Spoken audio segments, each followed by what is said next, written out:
너희 하나님 여호와가 너희 가운데 계시니 그는 구원을 베푸실 전능자이시라.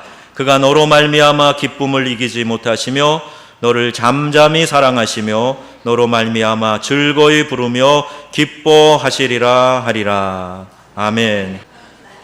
저는 일주일에 한 번씩 여러분들 안 보면 무슨 낙으로 살까 이렇게 만나 뵈니까 참 힘이 나고 좋습니다.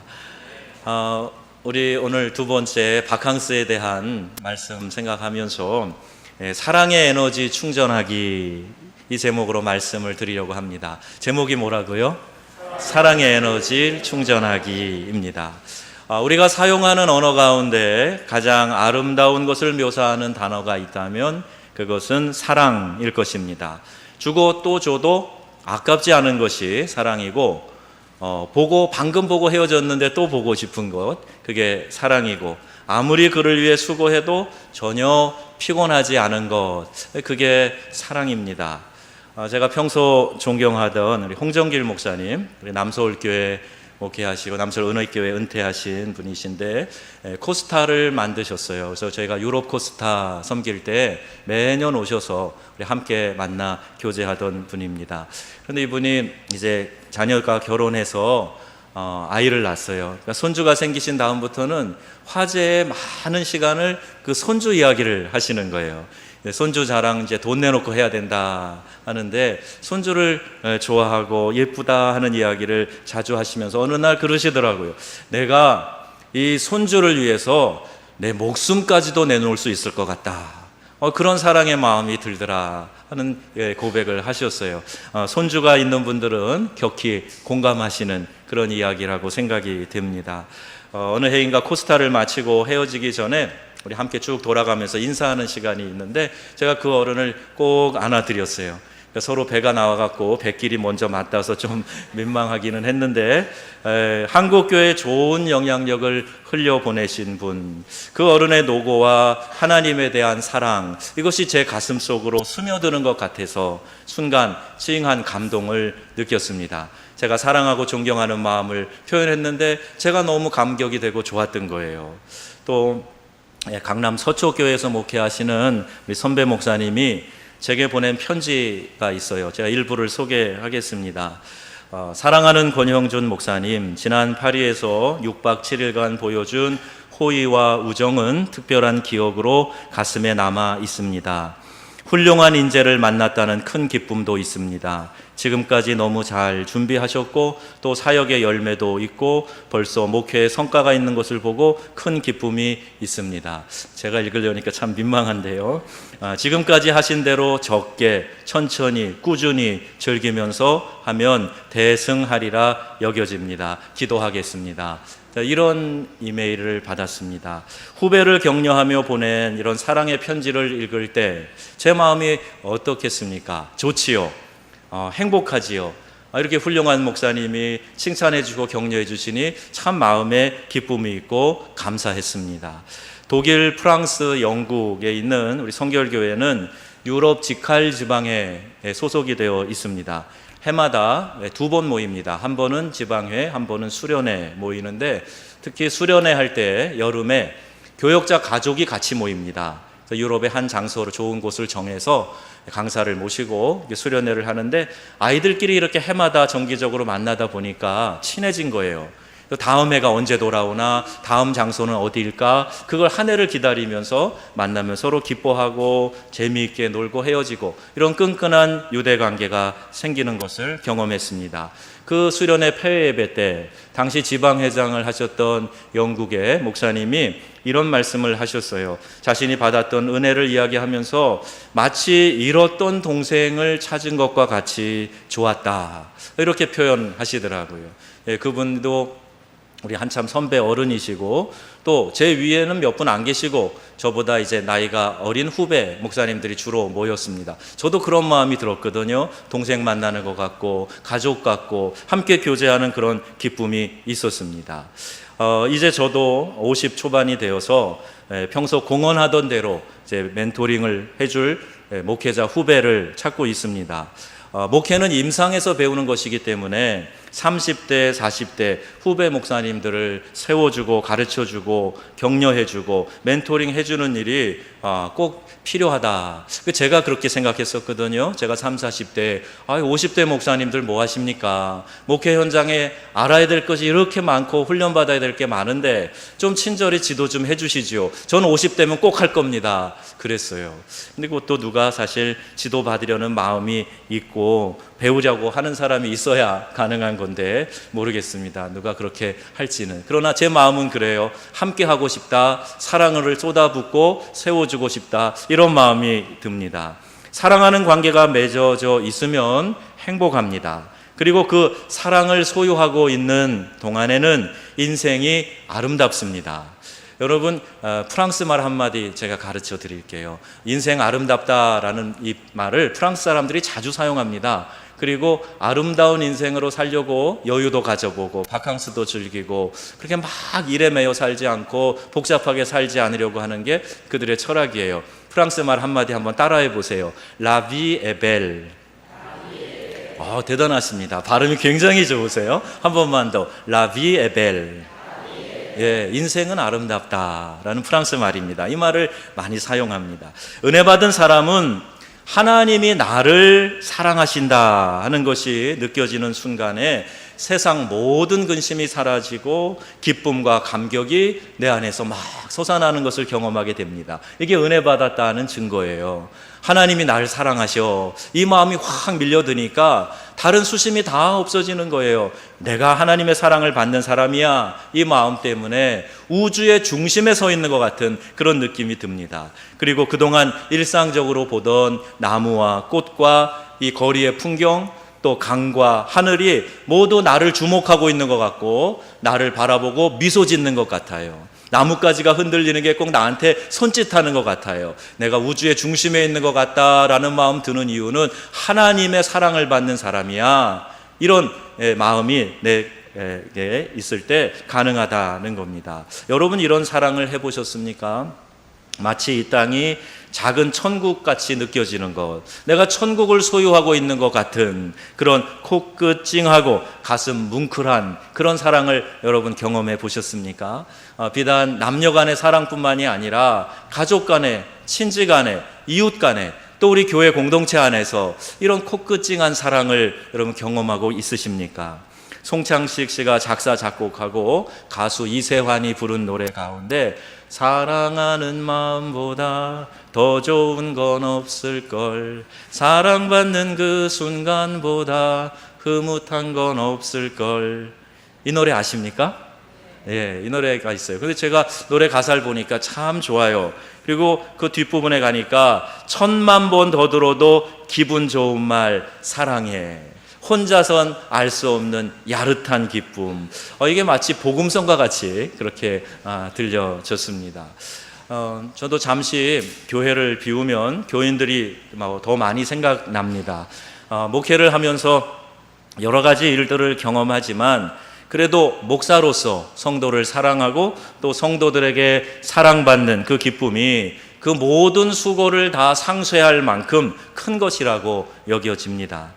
수요일 주일 예배 때 집에서 나와서 교회 계단을 올라옵니다. 이 짧은 거리 아닙니까? 목사관을 나와서 교회 계단을 올라올 때마다 마음 한구석에 이런 생각이 들어요.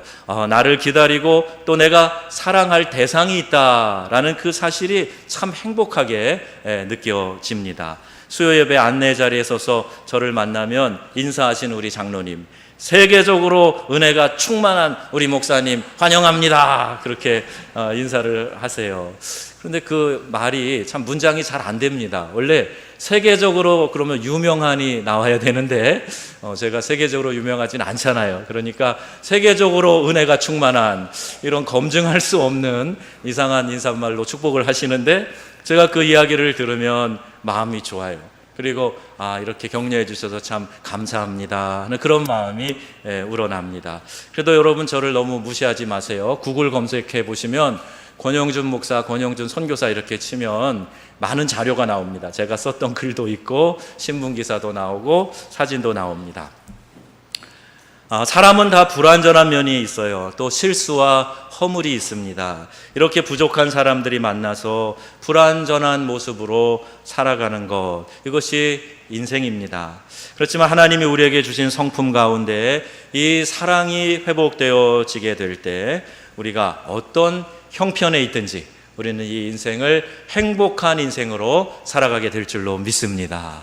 내 안에 사랑이 회복되는 게 중요한 거예요. 사랑이 내 안에 있으면 인생이 즐겁단 말입니다. 인생이 행복한 거구나, 아름다운 것이구나, 이런 생각을 하게 되는 거지요. 사랑하면 행복해지는 이유가 뭔지 아십니까? 사랑하면 그 사랑의 본질이신 하나님을 닮는 것이기 때문에, 그래서 사랑하면 행복이 느껴지는 거예요. 사랑은 창조의 섭리, 신의 성품에 참여하는 것이라 이렇게 보는 겁니다. 그래서 요한 1서 4장 8절에 사랑하지 아니하는 자는 하나님을 알지 못하나니 이는 하나님은 사랑이심이라 이렇게 말씀하고 있습니다.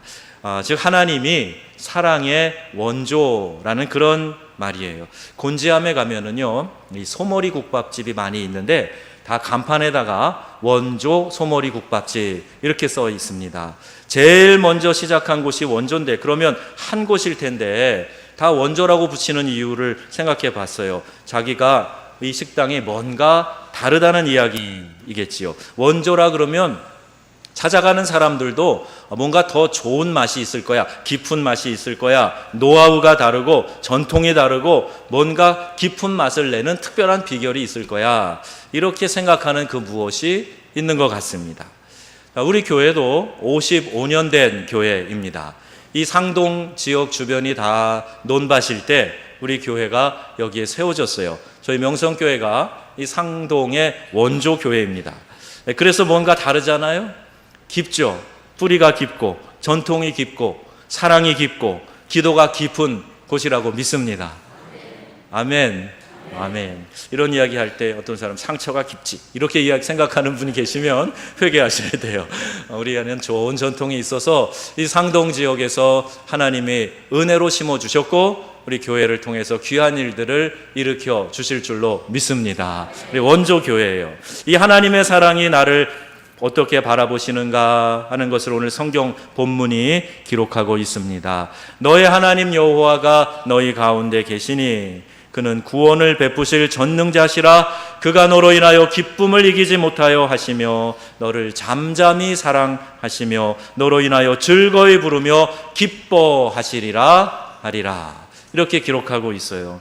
우리 가운데 하나님이 거하신다라는 겁니다. 그래서 이것을 임마누엘이라고 저희가 하지요. 하나님이 멀리 계시는 게 아니라 오늘 우리의 삶 속에서 우리와 함께 하시고 우리의 삶을 지켜주시고 역사하신다는 거예요. 우리 정령신앙인들이 있습니다. 주로 이제 미신, 무속신앙에 빠져있는 사람들이 이 정령신앙을 믿는데 그들도 창조주가 있다고 이야기를 해요. 세상을 만든 신이 있다고 생각합니다. 그런데 그 신은 멀리 떠나 있는 거예요.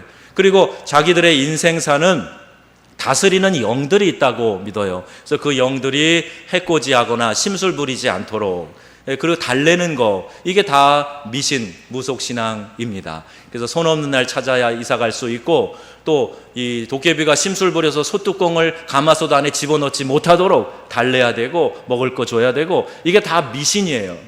우리 하나님은 이 세상을 만드신 창조주이실 뿐만 아니라 우리의 삶에서 함께 하시고 역사하시고 우리의 삶을 주관하시는 하나님이심을 믿으시기 바랍니다. 미신을 믿는 사람들은 그래요. 왜 하나님이 멀리 떠났냐 그랬더니요, 이 절구를 찢는 공이 있지 않습니까? 이거를 너무 높이 쳐들어서 하나님이 거기에 맞으셔갖고 화나서 떠났다는 얘기가 있어요.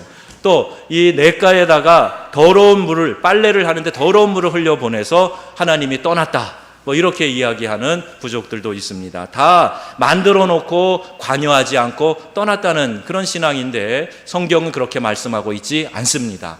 임마누엘, 하나님이 우리와 함께 하심, 이 함께 하시는 하나님의 은혜를 체험하시기를 주의 이름으로 축복합니다. 하나님 우리와 함께 하시고 동행하시고 우리를 지켜주시고 이끌어 가신다는 거예요. 그런데 하나님이 멀리 있는 것처럼 생각하고 그렇게 신앙하고 있다면 여러분 이 정령신앙인들의 신앙 수준과 크게 다르지 않은 겁니다. 또 오늘 본문에 구원을 베푸실 전능자시다 그랬어요.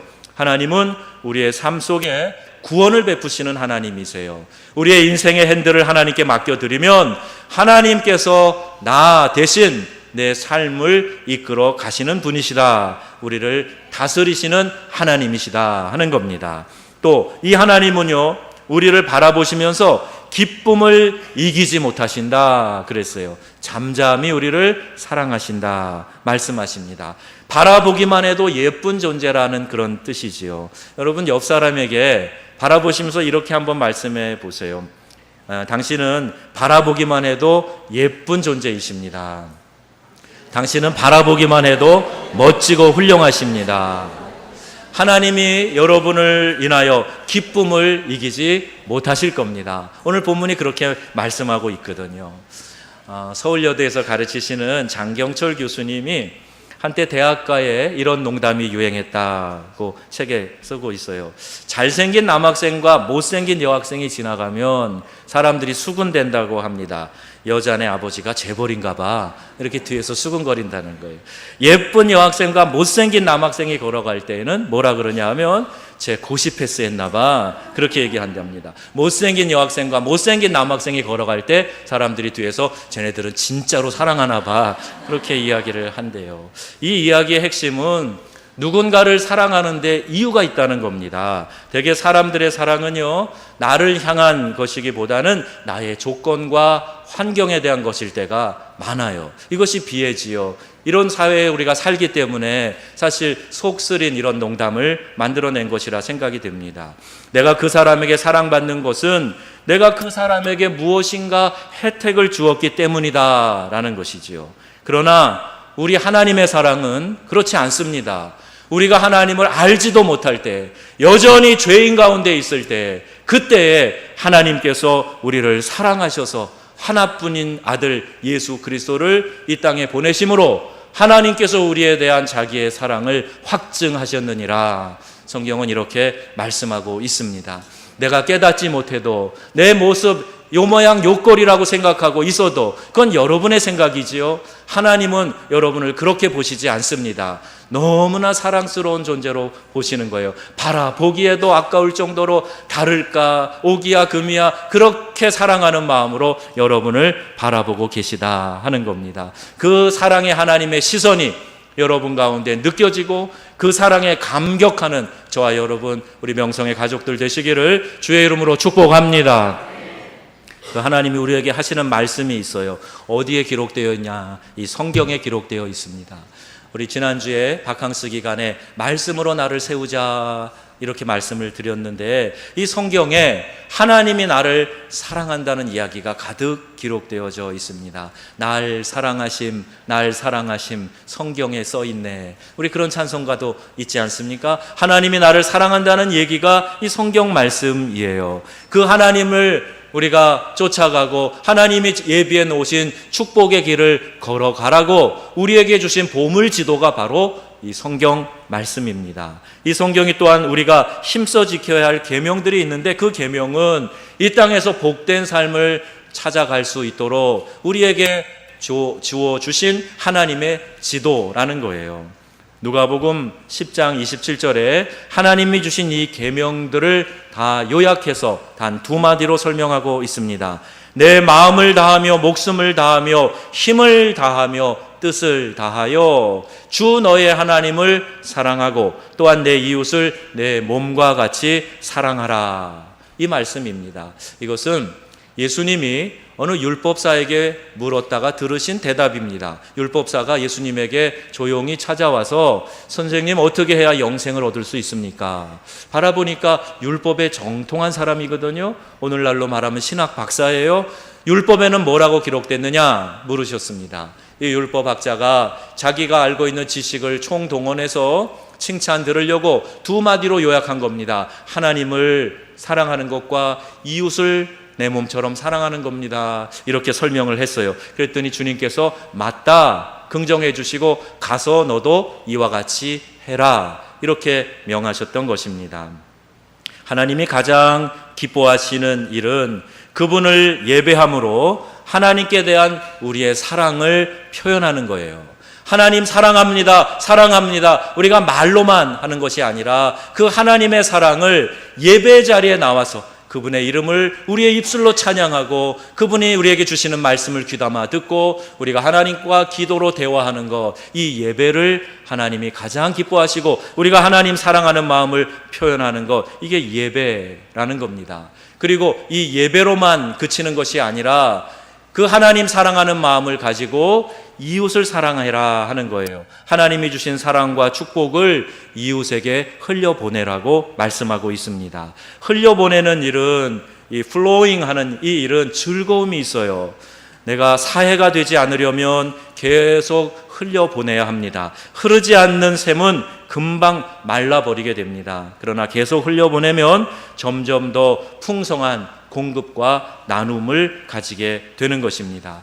요한일서 4장에 우리에게 중요한 교훈의 말씀을 하고 계세요. 누구든지 하나님을 사랑하노라 하고 그 형제를 미워하면 이는 거짓말하는 자니 보는 바 그 형제를 사랑하지 아니하는 자가 보지 못하는 바 하나님을 사랑할 수가 없느니라. 이 말씀입니다.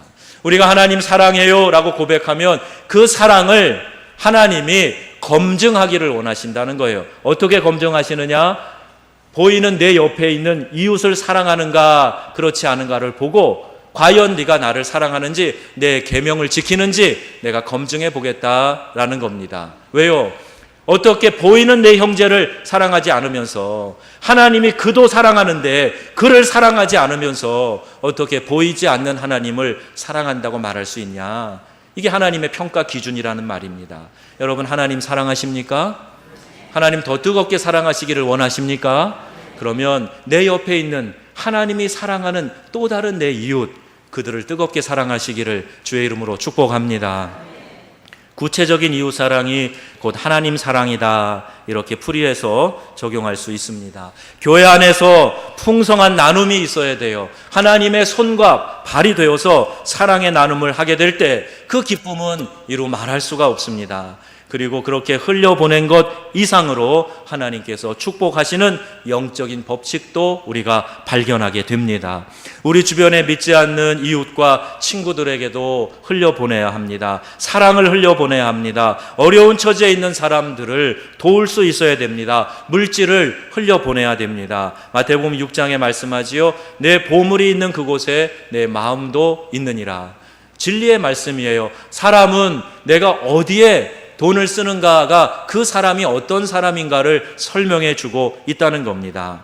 별로 도움이 안 되는, 즉 영양가 없는 두 가지 사랑 방법이 있대요. 이른바 경제형 사랑 방법이라고 하는데 쉽게 말하면 얌체 사랑이랍니다. 그 첫째가 아이들에게 눈으로만 인사하는 거예요. 우리 아이들은 터치해 줘야 되거든요. 그래야 사랑을 느낄 수가 있는데 눈으로만 왔어? 반가워? 그렇게 하는 게 아이들에게는 사랑을 느낄 수 없게 한다는 겁니다. 터치해 주라는 얘기예요. 제가 어제 황수관 박사님의 명강이라고, 그래서 그게 뭔가 잠깐 한 4분 정도 되는 TV 강의를 들어봤는데 다른 건 잘 기억이 안 나고 이 이야기가 생각이 납니다. 어린 이 황수관 아이가, 꼬마 황수관이 어렸을 때 기억을 해보면 아주 시골의 가난한 지역에서 살았대요. 농촌에서 살았는데 자기 아버지의 특징이 있었답니다. 이 아버지는요, 자식들을 이렇게 잘 안아주셨대요. 일을 하시다가도 아이가 다가오면 손을 씻고 올라와서 아이를 안아주셨다는 겁니다. 그때마다 우리 어린 꼬마 황수관은 그 생각을 했대요. 내가 훌륭한 사람이 되어서 우리 엄마 아빠의 자랑이 돼야 되겠다. 그렇게 해서 연세대학교 교수가 되고 엄마 아빠 자랑을 다니는 곳마다 하고 그렇게 이야기했다는 이야기죠. 여러분, 아이들을 이렇게 그냥 눈으로만 인사하는 거, 이것이 비경제적인 거예요. 또 둘째는 말과 혀로만 하는 사랑, 이것이 또 별로 도움이 안 되는 영양가 없는 사랑이랍니다. 야고보서 2장에 이런 말씀이 있어요. 너희 중에 누구든지 그에게 이르되 평안히 가라, 더웁게 하라, 배부르게 하라 하며 그 몸에 쓸 것을 주지 않으면 무슨 유익이 있으리요. 그러면 나누고 베푸는 것이 사랑이라는 거예요. 상대방의 필요와 관심을 알아서 내 관심을 기울여주고 그를 위하여 축복해주고 흘려보내고 나누는 것, 이것이 사랑이라는 겁니다. 또 나눔 중에 제일 귀한 나눔은 복음을 전하는 거예요. 내 주변에 믿지 않는 사람들에게, 세계 열방에 있는 사람들에게 주의 복음이 전달되도록 먼저 관심을 가지고 기도하고 나아가 찾아보는 것입니다. 우리 교회가 새벽마다 열방을 품고 기도합니다. 세계 곳곳에 있는 소수 부족을 위해서, 미전도 종족을 위해서, 박해 지역을 위해서, 민족과 통일을 위해서 매일 아침 기도해요. 우리의 기도는 우리의 관심을 이끌어올 것이고 하나님은 우리의 이 작은 기도를 통해서 분명히 역사하실 것을 믿습니다. 기도와 관심이 커지면 그곳에만 머무는 것이 아니라 우리가 더 적극적으로 찾아가 보는 거예요. 그리고 열방에서 사역하는 선교사님들을 관심 갖고 기도하고 후원하는 것, 이것이 우리 교회가 세계를 품는 것이고 복음을 나누는 것입니다. 제가 프랑스에서 아프리카 여러 나라 단기 선교를 다녀왔는데 그 오지까지 영국과 카나다의 한인교회와 또 한국의 작은 교회들이 찾아옵니다. 그 자기들이 많은 사랑과 정성으로 준비해서 그들에게 나눠주고 당신들을 기억하고 있습니다, 사랑합니다, 이렇게 축복하면서 교회를 격려하는 모습, 참 위대하고 아름다운 그런 모습이었어요. 그런데 외국에 있는 이민교회들의 형편이 다 그렇습니다. 학생들이 많고 그래요. 그런데 1년 동안 열심히 기도하고 준비해서 한 영국의 교회는 32명이 그에 찾아왔어요. 그리고 그들과 함께 춤추고 노래하고 봉사하고 하는 모습이 무척 감동적이었습니다. 한국의 작은 교회들, 지금 우리 교회 교세보다 훨씬 작은 교회들이 여러 명이 그 먼 곳까지 찾아와서 사랑을 나누는 모습, 선교하는 교회, 복음을 전하는 교회, 영혼 구원을 위하여 쓰이는 교회는 절대로 침체되는 일이 없습니다. 하나님이 기뻐하시는 사역에 동원되기 때문입니다. 교회도 그렇고 여러분의 가정도 마찬가지예요. 내가 하나님께 쓰임받는 한 절대로 약해지지 않습니다. 하나님이 굳세게 붙들어 주실 뿐만이 아니라 더 요긴하게 효과적으로 사용하시기 위해서 들어 세워주시는 거예요. 여러분, 자녀들을 그렇게 축복하시기 바랍니다. 무조건 잘 되게 해주세요가 아니에요. 잘 된다는 근거가 뭡니까? 여러분이 소망하는 것이 뭐예요? 목표가 뭡니까? 좋은 직장 들어가서 편하게 일하고 월급 많이 받는 게 목표라면 우리는 비신자들과 다를 것이 없어요. 우리의 자녀들을 축복하는 분명한 이유가 있습니다. 하나님, 내 아들과 내 딸이 나에게 신앙으로 잘 양육하라고 맡겨주신 이 자녀들이 하나님의 이름을 높이 드러내는 귀한 인물들이 되게 하여 주옵소서. 이것이 우리의 기도와 목표가 되어야 할 것입니다. 하나님의 영광을 위하여 쓰임받는 자녀들 되게 하여 주옵소서. 그들의 손에 복음이 들려져야 되는 거예요. 그들이 어떤 직장에서 일을 하든지 어느 지역에서 일을 하든지 인정받고 대우받고 하나님 앞에서 사랑받고 존귀케 되는 그런 자녀가 되기를 원합니다. 이것이 우리의 목표와 기도가 되어야 할 것입니다. 사랑하는 교회가 되면 하나님이 기뻐하세요. 하나님이 교회를 기뻐하시면 그 교회를 통해서 우리 개개인이 하나님이 주시는 복을 나누게 되는 것입니다. 마치 전리품을 함께 나누는 원리와도 같아요. 승전한 군인들이 함께 축하하며 전리품을 나누는 것처럼 교회가 건강하면, 교회가 축복의 도가니가 되면 나도 거기에 함께 동원되어서 하나님의 은혜와 축복을 나누는 것이란 이야기예요. 반대로 이야기하면 교회가 어려워지고 교회가 상처 가운데 빠지고 분쟁 가운데 빠지면 내가 어렵습니다. 내 영혼이 궁핍해지고 내 삶이 꼬이고 문제가 되는 것을 보게 돼요. 여러분, 이 교회를 축복의 공동체로 만들어 가시기를 주의 이름으로 축원합니다. 하나님의 사랑이 우리 안에 넘쳐나게 될 때 그 사랑으로 말미암아 우리가 행복하고 우리 이웃이 행복하고 이 상동 지역의 영혼을 우리가 구원하는데 그 사랑으로 말미암아 쓰임 받을 수 있다면 하나님은 이 공동체를 굳건히 붙드시고 하나님이 위대하게 세우시고 사용해 주실 줄로 믿습니다. 이것이 공동체를 부르신 하나님께서 정한 영적인 축복의 원리입니다. 사랑의 에너지를 많이 받으시기를 주의 이름으로 축복합니다. 이 바캉스에 하나님, 내가 사랑하는 일을 실천하겠습니다. 하나님의 사랑을 제가 경험하겠습니다. 그 사랑을 나누면서 살겠습니다. 이렇게 결단하시고 사랑의 에너지로 충만하게 되시기를 주 예수님의 이름으로 축원합니다.